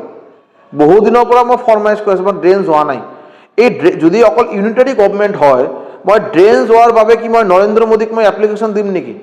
ইউনিটাৰি গভৰ্নমেন্ট তো বেলেগ কোনো লেভেল অফ গভৰ্নমেন্টে নাই সো মোৰ ঘৰ বাৰু অসমৰ কোকৰাঝাৰ এটা কোকৰাঝাৰত বাৰু এটা সৰু এটা জায়গাত ইয়াতে যদি মই ঘৰৰ ওচৰত এটা ড্ৰেইন বনাব লাগে এইটো মই যদি মিউনিসিপালিটি না থাকে যদি ইয়াতে যদি পঞ্চায়েত সিস্টেম না থাকে মিউনিসিপালিটি সিস্টেম না থাকে চিফ মিনিস্টাৰৰ যদি কোনো বা আমাৰ ষ্টেট গভৰ্নমেন্টেৰ কোনো পাৱাৰ না থাকে ডাইৰেক্ট সেন্ট্ৰাল গভৰ্নমেন্ট তো মই এটা ঘৰ বনোৱাৰ এটা এইটো কাৰণে মোৰ প্ৰাইম মিনিষ্টাৰ ক'ব লাগিব তো সম্ভৱ নেকি এইটো সম্ভৱে নহয় সো এই কারণে ফেডারেল গভর্নমেন্ট আমার করা হয়েছে বাট আপনি যদি ভালকে চাই আমার ফেডারেল গভর্নমেন্ট করার পিছত ইউনিয়ন গভর্নমেন্টক বেশি পাওয়ারফুল করা হয়েছে কম্পেয়ার টু স্টেট গভর্নমেন্টে কিবা একটা ডিসিশন লব যদি বিচারে ইউনিয়ন গভর্নমেন্ট একটু খারিজ করে দিব পারে গম পাইছে না তো আমার কান্ট্রিত পারো federal government with strong centre with unitary bias মানে ইউনিয়ন গভৰ্নমেন্টৰ তাতে অলপ বায়াস আছে বস্তুখিনি সেখানে আমি পাম বাৰু বেলেগ বেলেগ কমেন্ট আমি পাম বাৰু ঠিক আছে ডিফাৰেন্সটো ভালকে এবাৰ চাই ল'ব এবাৰ স্ক্ৰিনশট লৈ লওক নেক্সট আহক ফেডাৰেলিজম যেটো মই ক'লো, this refers to the existing of more than one level of government in the country, এটাৰ বেছি লেভেল অফ গভৰ্ণমেণ্ট থকাটো ফেডাৰেলিজম বুলি কোৱা হয় বা ফেডাৰেল গভৰ্ণমেণ্ট বুলি কোৱা হয়। 3 টায়াৰ গভৰ্ণমেণ্ট হয়, 3টা বেলেগ বেলেগ লেভেল অফ গভৰ্ণমেণ্ট হয়। ফাৰ্ষ্ট একদম ওপৰত থাকে আপোনাৰ ইউনিয়ন বা centre, next state, then local body. Local bodies মানে মিউনিচিপালিটি, পঞ্চায়তী ৰাজ এইবিলাক আৰু গাঁও পঞ্চায়ত হয়নে। চ' ইণ্ডিয়া হেজ এ, এইটো চাব, ইণ্ডিয়া হেজ আ ফেডাৰেশ্যন উইথ ইউনিটাৰী বায়াছ, মানে ইউনিয়ন গভৰ্ণমেণ্টৰ প্ৰতি অলপ বায়াছ, অলপ পাৰ্চিয়েলিটি কৰা হৈছে, ইউনিয়ন গভৰ্ণমেণ্টক বেছি পাৱাৰফুল কৰা হৈছে। নেক্সট হ'ল কোৱা হয় federation with a strong centre, federal government কিন্তু চেণ্টাৰ বেছি ষ্ট্ৰং। ক্লিয়াৰ? স্ক্ৰীনশ্বট লৈ লওক, স্ক্ৰীনশ্বট লৈ লওক, স্ক্ৰীনশ্বট লৈ লওক। নেক্সট আহক, এই কমেণ্ট কেইটা মনত ৰাখিব যে কোৱাচি ফেডাৰেল, আমাৰ ইণ্ডিয়ান গভৰ্ণমেণ্টক কোৱাচি ফেডাৰেল বুলি কোনে কৈছিল? কে চি ৱেৰ। কোঅপাৰেটিভ ফেডাৰেলিজম বুলি কোনে কৈছিল? গ্ৰেনভিল অষ্টিন। বাৰ্গেনিং ফেডাৰেলিজম বুলি কোনে কৈছিল? Morris Jones. এই কোশ্চেন কেইটা কিন্তু এক্সামত অহা কোশ্চেন, যে বাৰ্গেনিং ফেডাৰেলিজম বুলি কোনে কৈছিল? 4টা নাম আপোনাক দিলে, নাম মনত ৰাখিব, মৰিছ জোনছে কৈছিল। ঠিক আছে, এবাৰ লৈ লওক, এবাৰ স্ক্ৰীনশ্বট লৈ লওক। ঠিক, আৰু এইটো নকৰো, বিকজ নেক্সট আমি ক্লাছত আমি আৰ্টিকলছ, পাৰ্ট, শিডিউল, প্ৰিএম্বল এইবিলাক ডিছকাশ্যন কৰা ষ্টাৰ্ট কৰিম। আজিৰ ক্লাছত ইমানলৈকে থাকক আৰু। ঠিক আছে, আজিৰ ক্লাছত আমি বহুতখিনি কৰিলোঁ, নেক্সট ক্লাছত আৰু মোটামুটি ধৰক হ'ব আৰু, নেক্সট ক্লাছৰ পিছত আপোনালোকে PDF পাই যাব আৰু। ঠিক আছে, ক্লাছটো কেনে লাগিল? ভাল লাগিল, বেয়া লাগিল, বৰিং লাগিল, বহুত বেছি বৰিং লাগিল, ভাল লাগিল, বহুত বেছি ভাল লাগিল, ইনফৰ্মেটিভ লাগিল, ছাৰ এইটো নহয় এইটো কৰক, এইটো নহয়, কিবা এনিথিং, যদি কিবা ফিডবেক থাকে, কিবা ছাজেশ্যন থাকে, নিশ্চয়কৈ কমেণ্ট ছেকশ্যনত জনাব। মই অপেক্ষাত থাকিম, মই ৱেইট কৰিম, আৰু এইটো মই ৰিপ্লাইও দিম বাৰু, আৰু একৰ্ডিংলি মই ক্লাছেছকেইটা লোৱাৰ ট্ৰাই কৰিম। টিল দেন ভালকৈ পঢ়া শুনা কৰক, ধুনীয়াকৈ নোটকেইটা বনাই লওক, আৰু নেক্সট ক্লাছৰ অহাৰ আগতে, নেক্সট ক্লাছ চোৱাৰ আগতে এটলিষ্ট এবাৰ ধুনীয়াকৈ ৰিভাইজ কৰি ল'ব। 3টা ক্লাছ হৈ গ'ল, 3টা ক্লাছ ধুনীয়াকৈ ৰিভাইজ কৰাৰ পিছত যদি আপুনি 4 নম্বৰ ক্লাছত আহিব, আপোনাৰ ক্লাছটো কৰি ভাল লাগিব। নহ'লে ছাৰ আপুনি কি কৈ আছে বা ফাণ্ডামেণ্টেল ডিউটি, প্ৰিএম্বল, ফাণ্ডামেণ্টেল ৰাইট, কি কৈ আছে, DPSP, মাথাতে নোসোমায় এইবিলাক। কেনেকৈ সোমাব যদি আপুনি আগৰ বস্তুখিনি নপঢ়ে যদি? চ' আপুনি টাইম টু টাইম ৰিভিজন দিয়ক, ইয়াৰ পিছত আপুনি 4 নম্বৰ ক্লাছত আহক, আপোনাৰ ভালেই লাগিব। আপুনি এইটো অকল ইণ্ডিয়ান পলিটি নহয়, ইণ্ডিয়ান পলিটিয়ে কওক, এতিয়া মই আছাম হিষ্ট্ৰীয়ে পঢ়াই আছোঁ, আছাম হিষ্ট্ৰীয়ে কওক, আপুনি মেথছৰ যেনেকৈ এটা চাপ্টাৰ 3টা 4টা পাৰ্ট হ'ব পাৰে, তো এটা পাৰ্ট কৰাৰ পিছত 2টা পাৰ্ট হৈ গ'ল, 3 নম্বৰ পাৰ্টৰ মাজত মই 3 দিন গেপ হৈ গ'ল। এতিয়া আপুনি 3 নম্বৰ পাৰ্ট কৰাৰ কাৰণে আহিলে, বাট আগৰ 2টা বস্তু আপুনি দেখাই নাই, পাহৰি গৈছে কি ফৰ্মুলা আছিল কি নাই। তো 3 নম্বৰ পাৰ্টটো আপোনাৰ বেয়া লগাটো স্বাভাৱিক কথা, এইটো ভাল লাগিবই নোৱাৰে আপোনাক, হয়নে? চ' আপুনি অলপ ৰিভাইজ কৰাৰ পিছত ক্লাছত আহিব, আপোনালোকে নিজেই ভাল পাব আৰু। Thank you so' much.